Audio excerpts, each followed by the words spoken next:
ريان بلال أحييك، أرحب فيك. تغير كثيرا وجه فريقك الهجومي منذ نزولك إلى أرضية الملعب. أين هو الحماس بالنسبة للنصر في الدقائق الأخيرة؟ لماذا لم يحضر من بداية المباراة؟ أول شيء الحمد لله على كل حال، يعني التعادل أفضل من الهزيمة.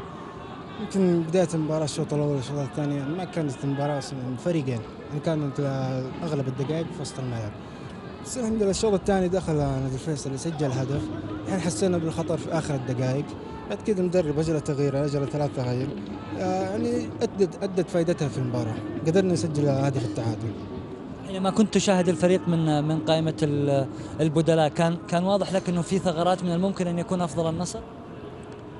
شوف، هي الثغرات موجودة في الفريقين، يعني الثغرات موجودة، بس فين اللي استغل الثغرات هذه؟ الحمد لله، يعني فيصل سجل هدف من كرة ثابتة، احنا قدرنا نسجل هدف برضو يعني من جملة تكتيكية حلوة، والمهم انه التعادل افضل من الهزيمة.